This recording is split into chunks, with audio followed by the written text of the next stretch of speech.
Alrighty. Uh, Hello. My name's Chris Watson. It's a pleasure to be ascending with you all. Got me a couple new subscribers, and I'm thrilled.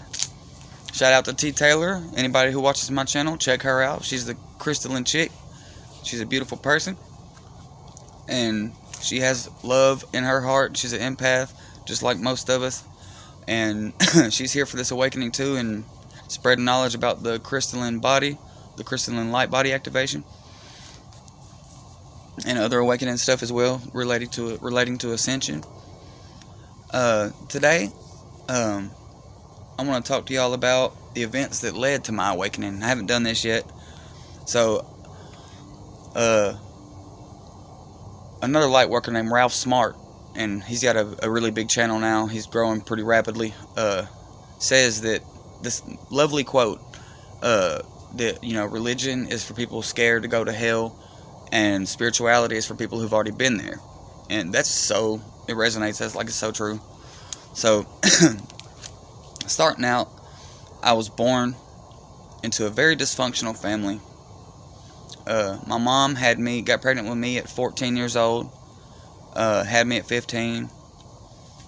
My dad, well, he wasn't my real dad, but when my mom got pregnant with me, my real dad, she was working at a Wendy's, and my real dad, she was, had me at 15, so she was 15 and had just had me, and my dad happened to come through that Wendy's, my real dad, and I didn't meet him till I was 15, by the way, but, she was like, "Oh, I had our son, do you want to see a picture?" And he was like, "Yeah." And she went to go get it and come back, and he was gone, and didn't see him until I started wanting to know who my dad was, because at 12 years old, during an argument, my dad at the time, he's my dad, but he's the one who raised me. He's like, "Why don't you tell your son who his real dad is? Tell him I'm not his real dad and shit." And I was blown away, because I thought he was my real dad for that 12 years, obviously, but so that was the rude awakening, finding out he wasn't my real dad. But so my mom, she was an awesome mom, a very loving mom, but she tried to shelter us too much. She didn't realize, she just didn't want us to grow up like she did. So she tried to shelter us, and then, my dad, he was, very abusive, verbally abusive, physically abusive to my mom. He would take her money, when she'd work her ass off, always accuse her of cheating on him, all types of stuff, and beat her. And I used to have a lot of resentment toward that man, and I had full intention on hurting that man, but I forgave. And I had my awakening as well, so you definitely forgave after that. But when I was about 4 years old or so, I got burned real bad. I lived in Cheatham County, Tennessee, and my grandma was boiling these ribs on this rock pit that she had built, these flat rocks and stuff, and she had one of them big roast pans on it full of boiling water and ribs. She had been boiling for about 24 hours, and the lid was off of it, so I went to go put the lid on, and my mom tried to stop me. Well, I tried to throw it on anyway, and it tipped over on me, and it melted a whole bunch of my skin. I had to go days and days and days in a row and get skin cut off of me where it was dying.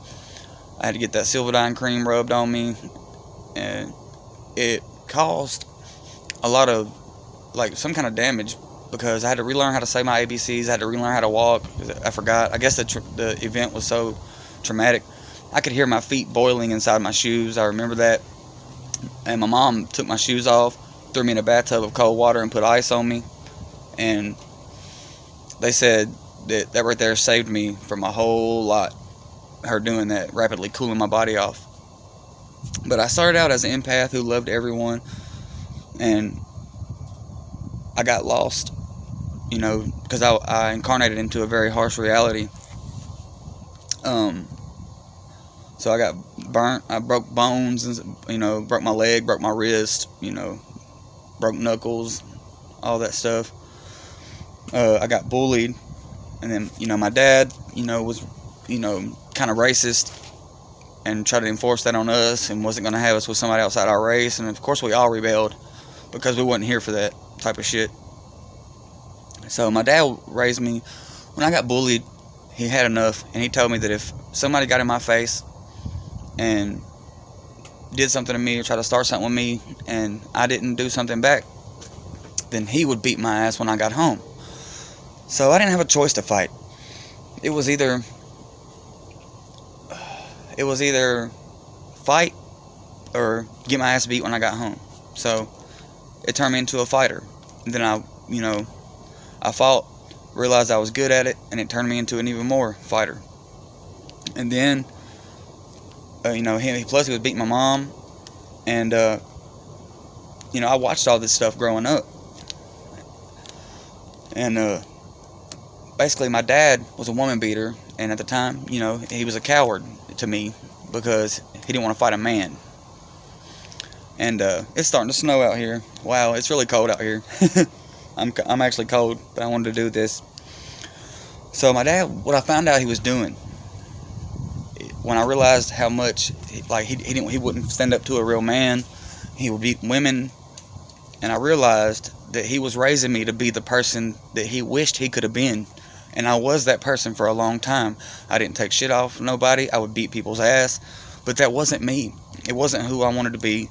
But I thought that being raised in that family and in that environment, it was a very low vibrational environment, and I attracted other low vibrational things to me, like thuggish friends, gangbangers and stuff.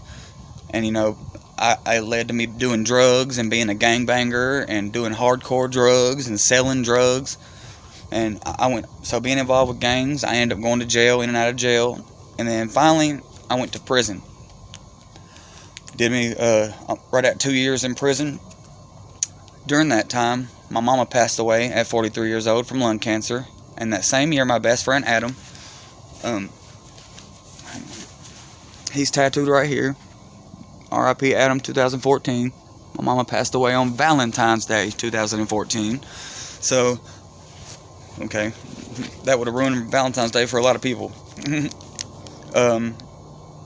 So that led me also to attracting, like I said, I attracted thuggish friends and gangbangers and shit. And that's what I was for the longest time, because I was mimicking my environment. But now that I'm awakened, my environment mimics me. And it's an awesome thing. People respond to me differently. I don't have those negative types of experiences anymore, because I've literally changed who I was. I'm back to, I guess I'm the real me now. I'm the real authentic me now. I don't have those layers, and I'm not being somebody that somebody else wanted me to be and made me to be. But, of course, after awakening, I realized all this stuff was programmed. So now I hold no resentment towards anyone, because they were just programmed from their parents and stuff and their realities that they were in. So my mom died while I was locked up on Valentine's Day, and then November, a couple days after my birthday, November 22nd, my birthday is November 19th, and my best friend Adam, of over 20 years, died at 27 years old on November 22nd. And a lot of the greats go at 27. And my grandma, I was talking to her throughout my sentence, and she told me she was hanging on for me to get out, so please don't get in no trouble. So I got out, and she passed away. I got out at the end of September, right at August, and she passed away in February, just like my mom. So my mom and my mom's mom passed away in the same month. And a lump popped up on my neck while I was locked up. So I thought I had a cyst or something, and I had it looked at, ultrasounded and biopsied, come back non-diagnostic, and then it come back, they lost my results. But, the first one come back non-diagnostic, that was the jail, and then they sent me to prison because they didn't want to pay for it. And theirs come back non-diagnostic because they didn't get a good enough sample, they said, when they stuck a needle in the cyst itself with a claw thing on it that snatched a piece of tissue out. And then before you know it, I was getting out on parole on a 3-year sentence. I was getting out on parole, 7 months parole. And it was because they knew that I had cancer and they didn't even tell me. So a year later after I got out, I found out I had Hodgkin's lymphoma. and found out I should have been dead. And at first, he told me I was stage 4 because I had it in my neck. I had fist-sized tumors in my chest. My spleen was inflamed. My red and white blood cell count was low, and your red blood cells are made in your bone marrow. So he was like, "You're stage 4." Well, my results came back, and he was baffled. He said that it didn't make any sense, but I was only stage 2, and as long as I had that cancer, Hodgkin's lymphoma, he said I shouldn't even be here right now. And I asked him, could he save me when I thought I was stage 4, and he told me he didn't know. So I cried, spent like a week thinking I was going to die, preparing to leave the earth. People were coming and seeing me and crying, and it was way more stressful seeing everybody else cry, because then I'd cry with them. And even people I hadn't seen in a long time just come and cry and say I'm sorry and all this and stuff. It was very hard on me. So I got a port put in. I have a big scar right here. I had a port put in. I got my chemotherapy, and then I did some, during my chemotherapy, when they put the port in, I woke up an hour ahead of when the normal human's supposed to wake up. And they were like, "You must be superhuman. Your liver's got to be awesome." And then I beat the cancer like very fast. I had a great reaction to it. I gained a lot of weight, gained like 60 something pounds when I was on chemo, and they had never seen anybody do that. So that was another like record breaker, and they had to up my chemo dose because I gained so much weight. And they said people usually can't eat on chemo; they usually lose weight. So I was like, "Why didn't y'all tell me this?" And they were like, "Honestly, because it never happens. No one ever gains weight on chemo." So, and then I still had one chemo treatment left, and they tested me to see, and they found no traces of the cancer. It was all gone. And so he did the last chemo treatment to make sure, in case there was any cell in there that they didn't see. And then I did some of the radiation, but I stopped after a few days of the radiation. I quit going. I was like, I'm cured. There's no need for it. And then he said, if I make it 5 years without it, then it won't come back. And so after my awakening, I realized I was healed, that I know it's not coming back and stuff like that. And boy, am I cold. Okay, so I went back to drugs after I beat my cancer and stuff, and people didn't understand that.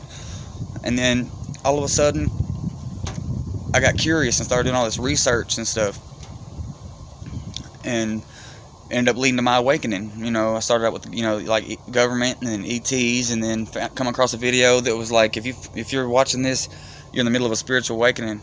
And it was Aaron Doughty, and it resonated so strong that I sat there and watched that video, and everything aligned. And then I started finding out, really who I was for real. So I also found this out. I went back to drugs, after I awakened, because it was part of my letting go process. And it's been since last August when I came off of it officially. And I tried it a couple times after that, and I ended up not going back.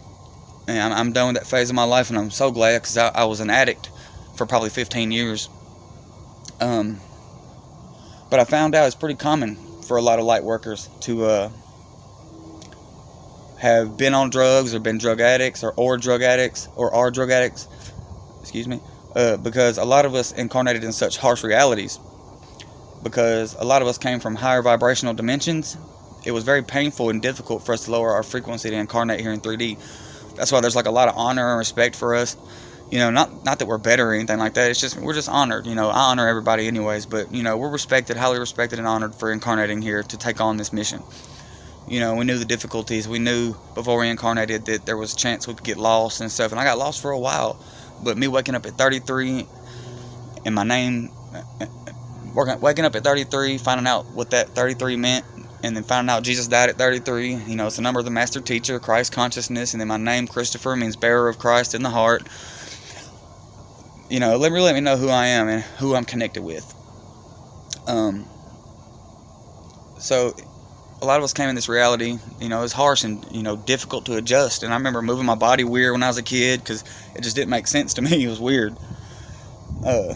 So we choose a lot of harsh lessons when we incarnate this time, especially because we know pressure causes awakening. And once you awaken, the quantum process starts, your crystalline body starts, and you start getting in alignment with your divine mission, your divine purpose, whatever you want to call it. And the universe is very supportive of this.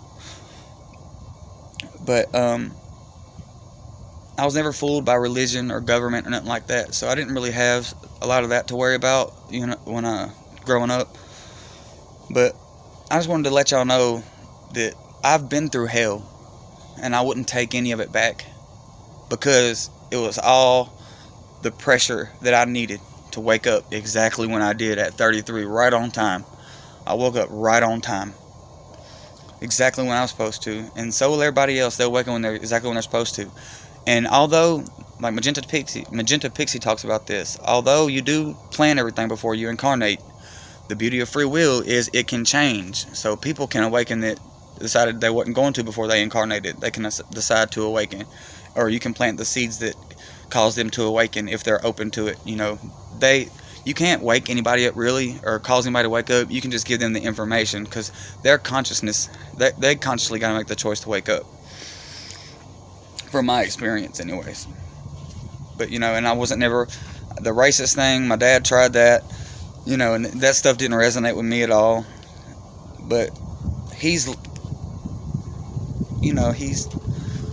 don't know if he's changing, but he's calmed way down. I don't talk to him too much anymore. But also in school when I was a kid, I was left-handed, and I found out a lot of light workers tend to be left-handed. Not that all of them are or nothing, but a lot of them tend to be left-handed. Like me, my sister, and her husband, all three are left-handed. And they tried to teach me to be right-handed when I was in school. I wonder why. But also, I had shitty relationships, heartbreak, but I didn't know that I was drawing females to me that I matched the vibration of, because I saw myself as the little me, as the insignificant. And I didn't think I looked. My mom used to tell me I was beautiful. I didn't think I looked good. None of that stuff. But after gangs, selling drugs, jail, prison, deaths, lots of injuries and stuff. After all that, I'm happy. I couldn't be happier, and I wouldn't take none of it back. Because like I said, it really brought me to be the person that I am today, the awakened, conscious person who has forgiven. And I don't hold any grudges, and I love everybody, and I'm here for this ascension. I'm here to help in any way possible. I'm here to serve. That's what you do. Once you reach a certain level of consciousness, you turn backwards and try to help the rest, So, that's what I'm doing here. And it's nice to be ascending with you all. I love you very much. If you liked this video or found it valuable, I just want everybody to know. If you liked it or found it valuable, like, subscribe, comment if you got something to say, or you want me to do a video on something. Hit the notification bell and hit the all button so you don't miss when I produce more content every day. But I just want y'all to know, man, that I'm bringing an interesting perspective, because a lot of spiritual people I follow don't come from that type of background. They wasn't in the street life and the gang banging and the jail and drugs, and I was using needles and smoking. I smoked crack. I did every drug you can think of. I really did, and I had problems with a lot of them. But the opiates was the big kicker for me, the heroin and stuff like that. So I've been through the hell. And to be awakened and conscious, knowing that everything was just pushing me to wake up, and the events that happen in your life happen for you, and a lot of them are orchestrated by you to push you in certain directions in life. But that'll be about all for today. And boy, it is cold. It is cold here in Tennessee. I don't know where y'all are, but here in Murfreesboro, Tennessee, it is cold. But I love y'all, and I just want to let y'all know that everybody's got bad experiences, and a lot of us have been through hell. But if I can go through all that and make it out of it, and then so can anybody else. I got messed with sexually when I was a child by my babysitter and stuff, and it led to a bunch of distorted views on sex. It messed my mind up for a while. I said, here I am with you. I'm just really cold. But alright, I love you guys. That'll be it for today. You know, comment, like, subscribe, share, notifications, all that good stuff. It's Christmas Eve. Looks like it might snow. I love y'all. Peace. Sending you all love. Lots and lots of love. Lots of healing energy. Namaste.